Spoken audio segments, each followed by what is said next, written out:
Maaray ba ho kayo sa iba't ibang sinisingil ng mga bangko kung meron kayong transaksyon? Kaya halimbawa ng pagdideposito kung kayo ay nasa probinsya, malaya raw gawin niya ng mga bangko. Ang nagsabi mismo niya na yung Bangko Sentral ng Pilipinas. Pero may paalala ang BSP sa mga bangko at yan ang tinutukan ni Leal Mills.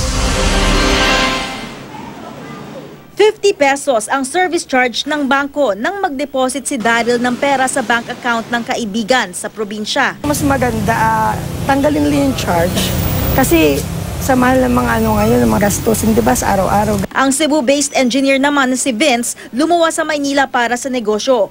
400 daw ang chinarge sa kanya na bangko, 200 para sa withdrawal at 200 sa pag-deposit sa kanyang bank account sa Cebu. Malaking bawas yun eh. Kasi dapat, every transaction free na yun eh. Kasi client ka naman nila.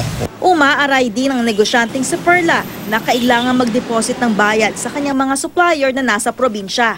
Pag nag-deposit ka outside Metro Manila, may charge. Sana wala na yun. Dapat kasama yun sa service nila kasi the same naman eh. Parehong bangko lang eh. Bukod sa interregional deposits na karaniwang 50 pesos ang service fee at interregional over-the-counter withdrawals na karaniwang nasa 100 pesos, may service charge din na 100 pesos ang ilang bangko kapag nag-encash ng cheque sa ibang branch kahit pa halimbawa sa parehong syudad lamang.